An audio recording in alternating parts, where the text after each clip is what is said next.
आप सबको डॉक्टर रजनी रमन झा सह आचार्य संस्कृत विभाग राजकीय महारानी सुदर्शन कन्या महाविद्यालय का बीकानेर नमस्कार स्वीकार। हमने आत्मने पद में एध धातु के रूपों की सिद्धि प्रारंभ की है और इसमें हमने एधते एधेते एधते जो कि लट लकार यानी वर्तमान काल एध धातु लट लकार प्रथम पुरुष का एक वचन है एधते और एधेते है प्रथम पुरुष का द्विवचन। तो इन दो रूपों की सिद्धि कर ली है और अब हम इसके तीसरे रूप एधन्ते की सिद्धि करेंगे। आपको बताया जा चुका है कि तीन प्रत्ययों में से 9 तो हैं परस्मय पद के प्रत्यय और 9 है आत्मनेय पद के प्रत्यय। तो एधते एधेते एधते में त प्रत्यय था, एधेते में आताम प्रत्यय था। तो अब इसके बाद है त आताम झ प्रत्यय से एधन्ते की सिद्धि होगी। तो इसको प्रारंभ करते हैं। तो सबसे पहले लिखते हैं एध धातु से कर्ता अर्थ में वर्तमान काल में वर्तमाने लट सूत्र से लट प्रत्यय का योग किया। ये लट लकार है। लट लकार किस में आता है? वर्तमान में। तो वर्तमाने लट सूत्र का नाम है। लट में लट का योग हो गया। तो एध अच्छा लट में 3 अक्षर हैं ल अ और ट। तो अ की तो उपदेश जनुनासिक सूत्र से संज्ञा हो जाती है और ट की हलंत्यम सूत्र से संज्ञा हो जाती है। तो दोनों का तस्य लोप सूत्र से लोप हो जाता है। तो बचता क्या है? ल। अब ये जो ल है यह इसी के स्थान पर तो एध प्लस ल हो गया। इसी ल के स्थान पर ही क्या होते हैं वो जो 3 प्रत्यय हैं वो इसी ल के स्थान पर आते हैं। तो क्या हो गया?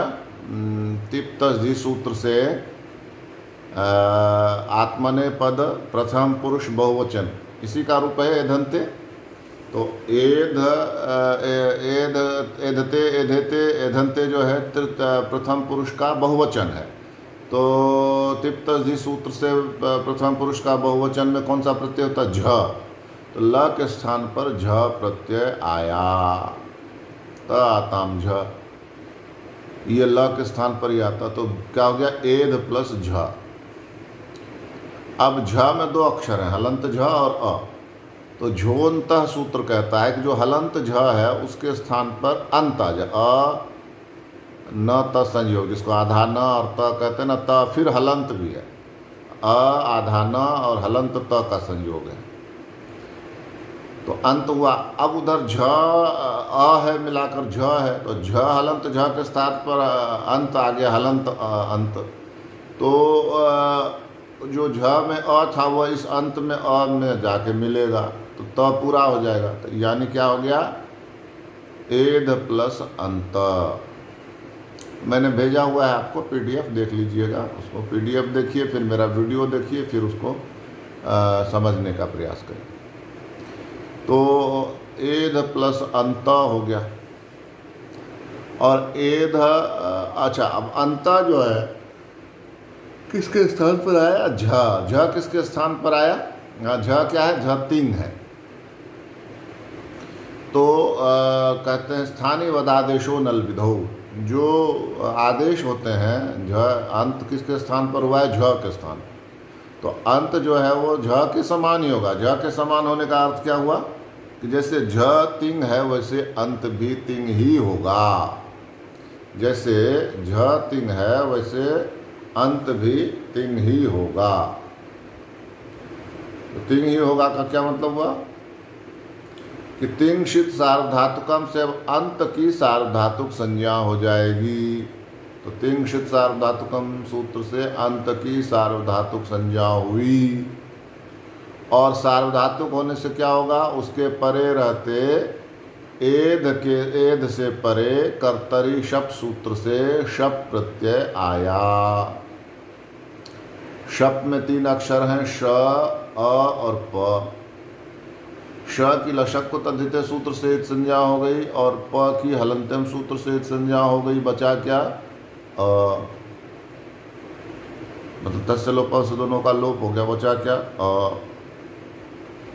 अब क्या हुआ? एध प्लस अ प्लस त। अब मिला देने पर क्या हुआ? एध, अ मिल गया ना ध हलंत ध में, तो एध हो गया प्लस त। अब आप याद करिए एध प्लस अंत, एध प्लस अंत। अब आप याद करिए हमने क्या पढ़ा था? अंत का जो टी है वो क्या है? अंत का टी होगा अ। टी हमने क्या पढ़ा था? या तो अंतिम अच होगा या अंतिम अच और उससे आगे जो व्यंजन है ये हो। अंत में अंत का अ आधान त और हलंत त और अ। अंत का अंतिम अक्षर क्या है? अ है, वही उसकी टी है। तो और अंत किसके स्थान पर आया है? झ के स्थान पर। झ किसके स्थान पर आया है? लट के स्थान पर, जो कि टित लकार है। ट की संज्ञा हुई है किसमें? लट में। तो लट में ट की संज्ञा हुई है तो टित लकार है। तो झ किसके स्थान पर आया? टित लकार के स्थान पर। और अंत किसके स्थान पर आया? झ के स्थान पर। इसलिए अंत भी किसके स्थान पर आया? टित लकार के स्थान पर।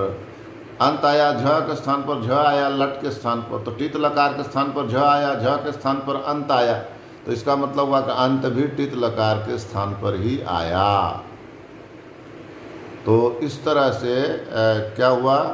टित लकार के स्थान पर आने से, और एध क्या है? अदंत अंग है। तो टित आत्मने पदानाम टेरे, टित आत्मने पदानाम टेरे सूत्र से अंत के अ का ए हुआ, ए। तो जो अंत था वो अब अंते हो गया। तो अब क्या रूप बना? एध प्लस अंते, एध प्लस अंते। एध के अंतिम अ और अंते के अ, एध के अंतिम अ और अंते के अ दोनों के स्थान पर संधि हुई। तो अ जो है एध, एध का जो अ है वो अपदांत है। एध अभी पद नहीं बना है। पद कब बनता है? जबकि वह प्रत्यय से मिल जाएगा, तभी अंत्य मिला नहीं है उसमें, तो इसलिए अभी एध पद नहीं बना है। तो अपद है, इसलिए अ क्या है? अपदांत। तो अपदांत जो अ है उसका अंत्य के अ से योग हो रहा है, संधि हो रही। तो अंत्य का अ जो है वह अगुण में आता है। अ, ए और ओ तीनों गुण में आते हैं। तो अ के परे यदि गुण है, यहाँ अ पहला अ है, दूसरा अ गुण माने उसको, तो पहला जो अ है वह जाके अंत्य वाले अ में मिल जाएगा। इसके लिए सूत्र है अतो गुणे। हमने भवंती में भी रूप सिद्धि की थी इसी से। तो यहाँ पर अतो गुणे सूत्र से क्या होगा कि एध का जो अ है अंतिम, वह अंत्य वाले अ में जाकर मिल जाएगा। तो अब क्या रूप बना? ए हलंत ध और अंत्य, एध अंत्य। अब ये जो अंत्य वाला आ है यह ध में मिल जाएगा पूरा। तो उसके बाद क्या बन जाएगा? एधन्ते इति सिद्धम, एधन्ते इति सिद्धम। इसमें समझने के लिए एक बात तो ये है कि झ जो है, झ कहाँ आया है? झ आया है तिप्त झी सूत्र से ल के स्थान पर आत्मने पद प्रथम पुरुष बहुवचन में झ आया, ल के स्थान पर। तो झ में 2 अक्षर हैं, ये मैंने समझाया है, आपको भेज भी दिया है। झ में 2 अक्षर हैं, कौन कौन से? एक तो है झ, हलंत झ, और एक है अ। झ हलंत और अ दोनों मिलके झ बनाते हैं ना, तो यह है। तो ऐसा होने से अब झो अंत से हलंत झ जो है उसके स्थान पर अंत आ गया। अ आधा न और हलंत त, न त का संयोग, तो फिर वह भी हलंत है। तो अ जो झ का अ है, हलंत झ और अ है ना, वह अ इस अंत में आकर मिलेगा। तो अंत में आकर मिलेगा तो त पूरा हो जाएगा, तो इसलिए हो गया अंत, इसीलिए हुआ अंत। एक बात। दूसरी बात यह कि अंत में टी क्या है, तो अंत में 4 अक्षर हैं यदि देखा जाए तो, अ, न, त और अ। अ, न, हलंत त और अ। अ, हलंत न, हलंत त, अ, ऐसे समझिए इसको। तो अंतिम अक्षर कौन सा हुआ, अ। अंतिम अक्षर कौन सा हुआ, अ। अब यह जो अंतिम अक्षर अ है, यह टी कहलाएगा, अचो अंत्यादि टी। मतलब या तो अंतिम अच होगा या उसके आगे कोई व्यंजन हो तो दोनों मिला के टी होंगे। यहाँ व्यंजन नहीं है, केवल अच है, तो अ ही केवल टी है। अब झ किसके अंत किसके स्थान पर आया, झ के स्थान पर, और झ किसके स्थान पर आया, लट के स्थान। लट में ट की संज्ञा हुई है, ल, अ और ट। तो ट की संज्ञा होने से लट क्या है, टित लकार है। कौन सा लकार है, टित। जिसमें ट की संज्ञा हुई हो उसको टित कहते हैं। तो टित लकार होने से टित आत्मने पदानाम टेरे, यह कहा कि आत्मने पद में जो टित लकार हैं उसकी जगह पर जो टी है, तो आत्मने पद हम पढ़ ही रहे हैं और आत्मने पद का प्रत्यय ही है त, अतम, झ। अंत आत्मने पद का प्रत्यय है, उसकी टी का यानी उसके अ का टित लकार रहते, यानी लट के स्थान पर आया है जो टित लकार है, तो उसकी टी का ए हो जाए तो अ का क्या हो गया, ए। तो अंत था, अब क्या हो गया, अंते। पहले क्या था, अंत था, अब क्या हो गया, अंते। तो अंते होने से क्या हुआ, अंते होने से एध प्लस अंते। और फिर अब जो एध अंते है, अंते होने से अब वो कर्तरी शब्द से शप आकर और एध पूरा हो ही गया है। तो एधंते होने से क्या हुआ कि